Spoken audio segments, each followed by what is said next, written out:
everybody. So I'm back for another review of Love After Lockup, Life After Lockup, season. What season is this?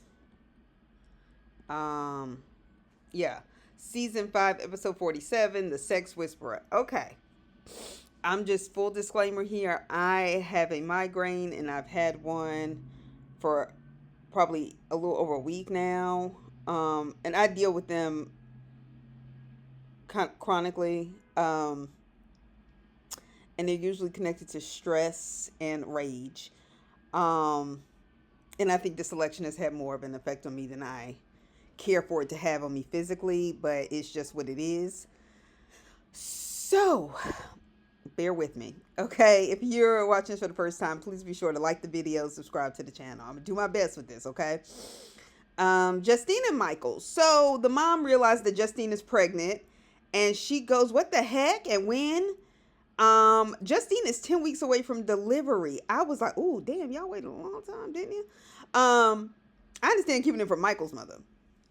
But apparently their last two kids are going to have the same birthday. Yeah, y'all really timed this well. So she said the mom, because those kind of parents, like Michael's mom, always have to make everything about them. She said she was sad because they kept it from her, and I don't know why. I said, "Girl, you know why." She said, on the other hand, God doesn't make mistakes, and her house burned down, and God knew they would need help. Okay. Now, see how she made that about her again? She could have said, God doesn't make any mistakes, and the child that's on its way is on its way. But no, she made it about her.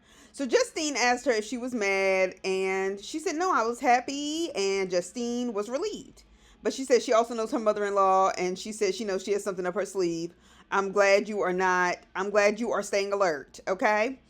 Justine, ma'am, why doesn't your mother know?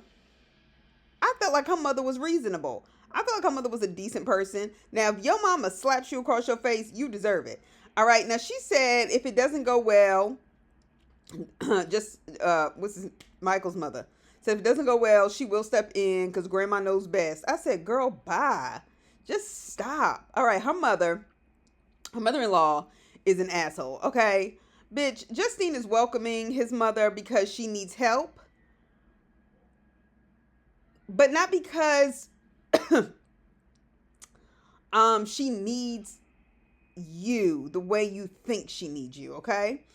So the baby is gorgeous. I just have to say. The mother starts talking about all the laundry and how it's backed up. Anytime you have a baby, in addition to a bunch of kids, I know because I grew up in a big family and because I know what it's like when a friend has a baby, you are always going to have laundry backed up all over the place. That happens. It's not trifling. It's not a sign that the parent isn't doing their job. They're exhausted. Little babies go through clothes quickly. Cut it out. It's not something you need to judge her for. Anyway, it's difficult. It's difficult having a young baby. So the mother-in-law says she wouldn't say anything bad in front of her kids. She's telling Justine this, but she will put her to the side. I said, bitch, don't you need a place to stay? I'm going to need you to chill the fuck out. You just walked through the door. She asked Justine if it was Michael's idea or her idea to keep the pregnancy from her. And Justine said it was both. She said because she was really hurt after she pulled out that paternity test. And Justine was explaining to us how she had sacrificed so much for Michael. And we remember her from Love During Lockup. She stayed in the house. She wasn't going out as much and this, that, and the other. And then for somebody to claim that their child wasn't his is hurtful. That'd be hurtful to any woman.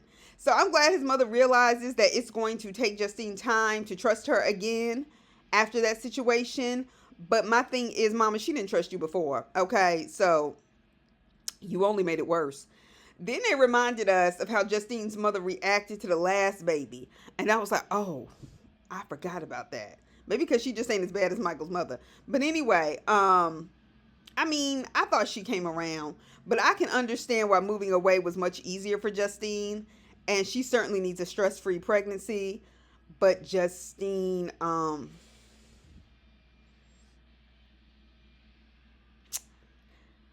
don't think just coming to your mother and having a whole ass baby is a good idea. All right. Bianca and Dan. This is the dumbest thing they have kept on our screen. They should have just gotten rid of them. Just stop showing us them.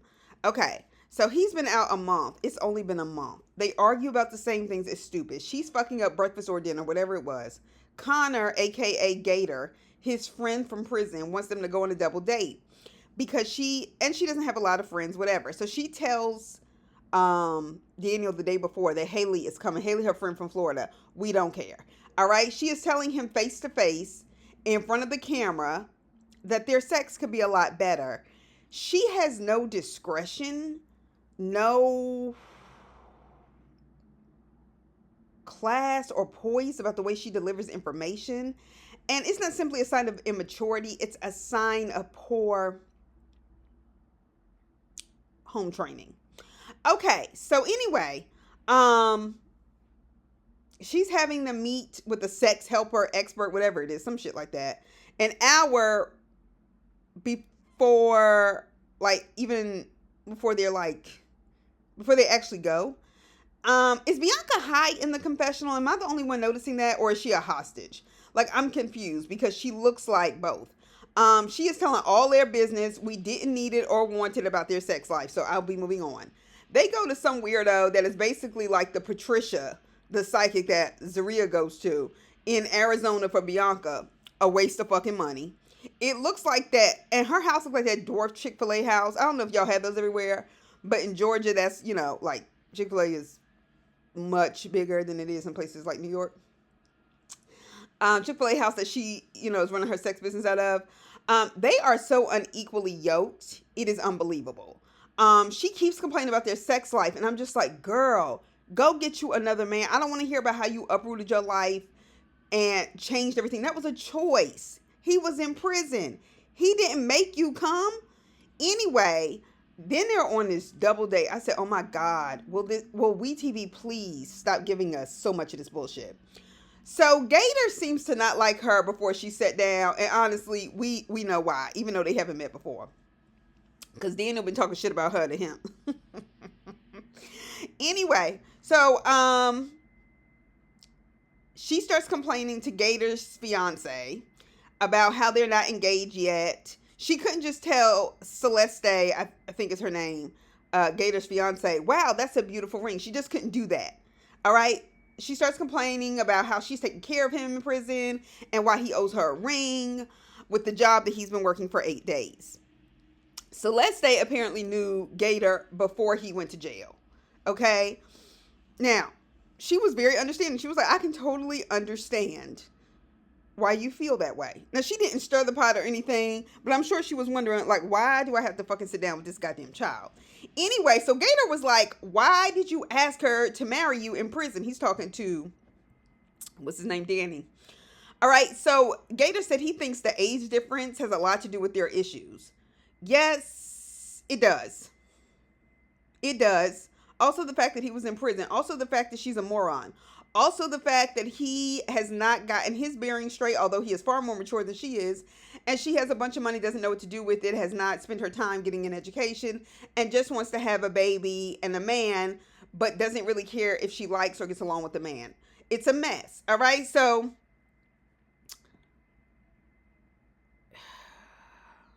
they bring up the marriage again when all four of them come to sit back down. She told the table that it was effed up that he hasn't asked her to marry her, sorry. So he changes the subject. Gator changes the subject and asks, Daniel to be in their wedding. So she essentially starts, fussing at him that he doesn't care. And she runs out the restaurant saying she's leaving, going to the car that they drove in together, like every other argument they've had. Okay. Now, Gator sends his fiance to go and get her. I was like, why? She is doing a lot of work this evening for people she doesn't know at all. Gator, I don't like you either. Celeste, you're too good for Gator and this entire crew. You deserve a better night out. Just saying. Moving on. Louis and Melissa. Okay, whatever. We get it. His mom is coming up to visit, and so it is her father. People keep mentioning how thin her father is, and I was just like, bless his heart. She's waiting for people to see her ring. She wanted Melissa to take her ring off, And she said, "What? I just want to look at it. What do you think I'm going to do? Toss it in the river?" I was like, "Yeah, actually, I do think you would do that." So they said they were expecting a super happy reaction. And I was like, why? Y'all know how his mother is. And Louis has talked to both of them. The father already knew it was coming. So either Louis lying or he's stupid or he's both. And we know how Louis is.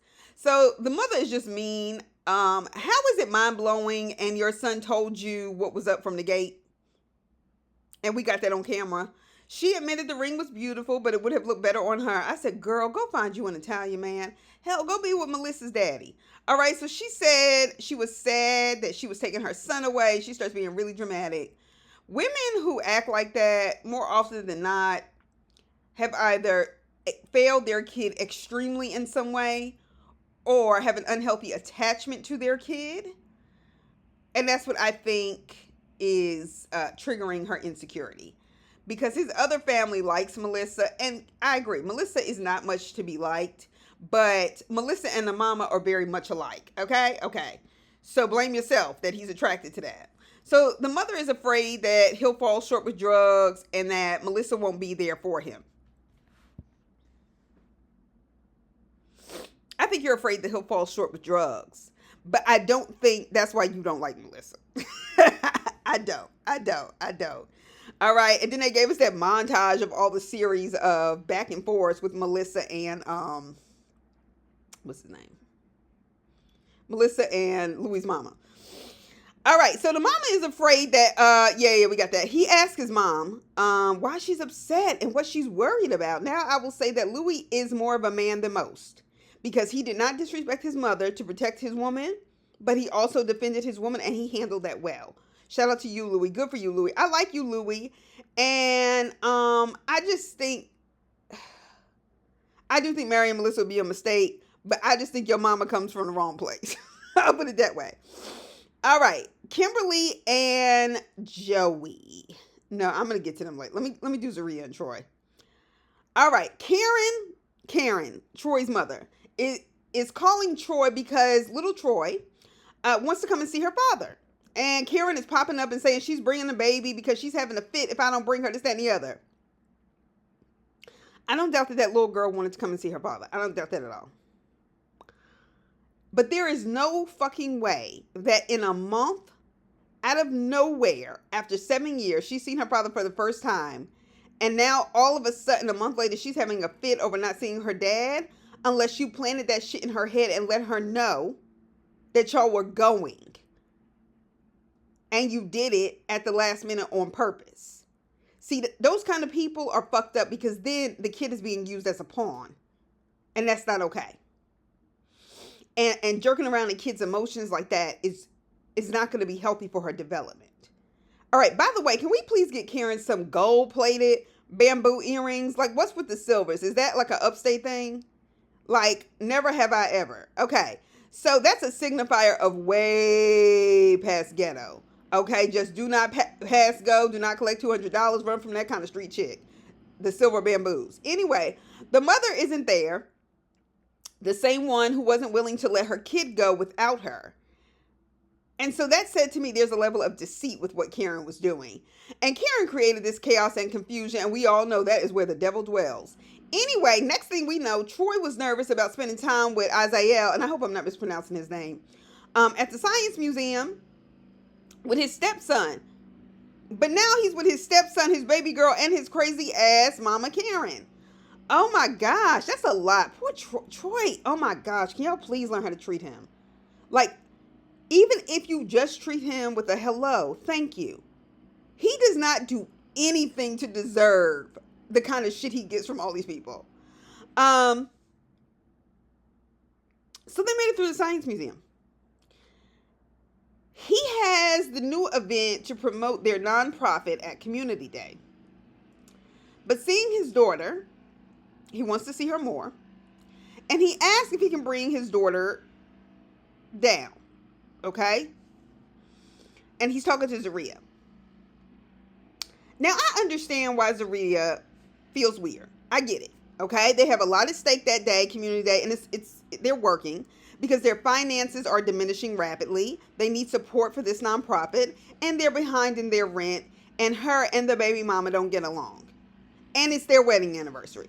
I understand why she feels what she feels. However, I have an issue. What pisses me off is that Zaria is usually the person to fuck things up. Let's begin there. It's not Troy. It's not his baby mama that we've only seen once. And the visceral reaction when he brings up his daughter, I don't like that and I don't trust that. I don't trust any bitch like that. It doesn't matter. It's his child.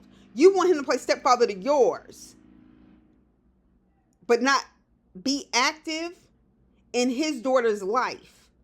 Consider how he feels. Yeah, it is, I'm sure, inconvenient for you to deal with a baby mama. You should have thought about that when you married a man in prison. Now, welcome to marriage and family life, Zaria. Parents don't always get to celebrate their anniversary on the exact day they got married. You want to know why? Because of their responsibilities. Sometimes they have to wait until the weekend or the next weekend because they actually have to work. They actually have to handle business. And while it's fun for them to be able to enjoy it, they can't always do it that very day. You see, you have to work that day. All right? But you married him, and you married what comes with him, which seems to be a very sweet little girl who needs her father and not just wants him there. And I don't like that.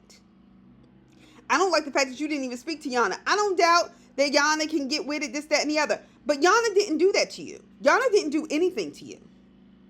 You kept your back turned. You're jealous. You're one of those jealous people who thinks everybody's after her man. And nobody's checking for you like that, Zaria. Troy is cute, but everybody ain't after him. Okay? And it's some bullshit. And my thing is, if that means you have to bite your tongue once in a while, then you do it. You do it. Because it means something to him. You always have your family. Your family is incredibly supportive to you. He doesn't have his.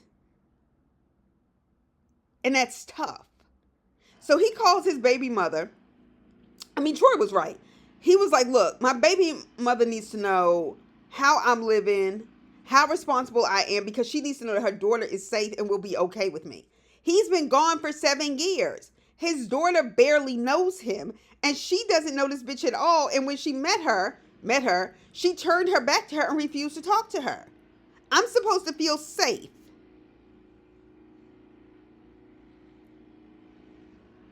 With that kind of motherfucker treating me like that. And I'm supposed to think they're going to treat my kid right? A kid who can't fight back because they're too young? Nah, miss me. So he calls the baby mother and asks if she can bring Troy down for community day. He said, and if not, can you let my mother bring it? Now, see, that to me is dangerous, Troy. See, that tells me you don't make good parental decisions. Okay, because your mama don't need to be nowhere near no fucking kids. She's not a good role model. Hell, she ain't good for you. Anyway, now if the issue is about peace, Karen, once again, is not a good alternative because you know she's going to come and show her ass, which tells me again that Zaria don't give a fuck about peace. Yana didn't bother her. She's the one who didn't turn around and speak. Yana didn't curse her out or anything, even though she would have deserved it. So miss me.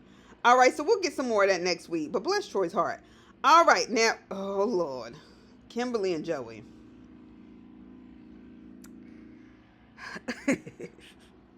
How many bad decisions can one person make? And then how many bad decisions can two people make collectively and perpetually? I don't know, but Kimmy and Joey will let us know. So they are looking at a house that's $214,900, whatever. That bullshit. Honestly, I think that's outrageous. I do. I mean, these days, you know, and a place like Eden, North Carolina, I still think it should be less than that, but okay. He said, Joey's telling us how much Kimberly makes a month. She makes about $1,600 a month. And the mortgage is $1,500 a month, according to Joey, which would leave them with what, $100? Oh, that $2,500 child support? Okay. That says to me, this house is out of y'all's range. All right, he said you need to ask your dad for the money for the down payment. Let's be real. If it's from her dad, it's not a real loan. Okay, he ain't gonna get that money back, and he knows it. It's just the adult thing to do to call it a loan. Okay, it just is. So she sent Joey to ask her father for the loan in the name of responsibility. They need $7,000. It's considered cheap if you need $10,000. So I'm just like, what the fuck? Why spend money on that engagement party? He's talking about how much she makes. He didn't consider shit he makes, I guess because he don't make nothing. Why are y'all trying to buy a house in the first place? I understand why somebody wants a house. I'm talking about why are y'all trying to buy one? He didn't consider shit he makes. And I'm just sitting up here like, save that fucking money first. Sometimes you need to stay your ass in an apartment. And I realize that most places are not like New York. And they see renting as throwing away money. And granted, I understand that. But to me, it's better if something goes wrong to break a lease than to default on a mortgage. That's what I'm talking about. Okay? So they go to a credit union to open a bank account. Now, she explained that she's getting $7,000 from her father for a housing down payment. The man tells her that they are going to have to pull up both of their credit reports. So she says he doesn't really have any credit. Since credit reports came into being with the FICO scores and stuff in 1989, when the baby boomers were voting for that bullshit to make it harder for us now, millennials at our age, to buy homes, fuck all of them. Y'all know a credit score wasn't always a thing, right? I was born in December 1987. Credit scores were not always a thing. And that's what they've used to lock us out of being able to have homes. Because the baby boomers, he keep fucking living and then getting cheaper and meaner with us. Fuck all of them, okay? Get them all out of Congress. Fuck them. All right. So why does Joey don't have no credit? Okay, that's how I felt in that moment. Now, they're at this credit union because in some states, credit unions allow your money, well, a credit union does allow your money to accumulate interest, but in some states you can only open an account there if you're a teacher or another kind of government worker, right? There's usually a credit union associated with it, okay? Which is a good place because your money accumulates in a way, and especially because people in the education profession don't make a lot of money. So she said that to that black man. And those faces he was making were priceless. And I was so happy that it was a black person in a position to look at white people like that instead of them looking at us like that on these shows. So she said she can't continue to give him her debit card. I said, bitch, first of all, after them goddamn rims, I would have never let him touch my debit card ever a fucking again. And I would have taken that shit back because I know that card's in your name. Y'all got to take all this back. Please, what the fuck you doing with that much money in your account? You let him use your child support money? Girl, bye. Anyway, them rims should have been the last straw. So, Joey, if it's lame to ask Kimmy for money, then don't fucking ask. To say you've always kept a job, been able to take care of yourself is a fucking lie. We're not stupid.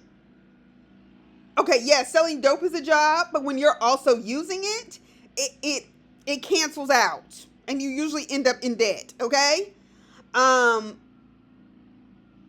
said, motherfucker, you seem pretty dependent on your mama and such over the years, and now Kimberly. Don't play in our face like that. Okay, don't. That's why you ain't have nothing to offer in that credit union meeting. Anyway, y'all don't need a mortgage and a commitment like that, and y'all aren't even married. Matter of fact, she's not even divorced. Like, this is so wild to me, the way they're choosing to spend money. Where are these people getting these credit lines? Where are these people getting this? I know the $7,000 from her father, but that don't fix a lot of this. What the hell? If this show doesn't indicate the differences in the kind of quality of lives that white people have access to despite what they do, I don't know what does. Anyway, and then she has the nerve to still want a whole ass wedding. I guess 3 times the charm, Kimberly. And what, she's like 39 or something? Or he is. So she asked Joey, is he all right? Since he didn't have his phone. She said he's been acting weird. He has. He's a fucking liar. Meanwhile, I had noticed some weeks back when he did the interview that he sounded different, but I felt like he sounded different because he probably had a cold or something. Because that happens, right? Um, but it seems to be I mean, I don't know. It's hard to tell with these reality shows, but his behavior this episode let me know that it's that cold has subsided. If that was it. She said he's been acting weird. He has. He's a fucking liar. Meanwhile, she doesn't want him to know that she has alerts on his spending. Well, you having alerts doesn't keep him from spending though. So what difference does it make, Kimmy? Seriously, what difference does it make? You have alerts on his spending, so you find out he took the money. But what difference does it make? He still spends it. It's still gone. Girl, bye. Okay. So he walks into, after they leave the credit union, with I guess packets of information, because I'm still confused over how that worked out. He walks into a speaker store. He looked high as fuck. I'm gonna be honest. All right. And she's like, we don't have any money for this. I can't look. Well, I know where your window shopping goes. And I'm just like, oh my gosh. So he is still mentally stunted. He is not mature enough to handle money. And stop dating men who act the same age as your sons. Okay, period. He handed her the keys and told her to go home.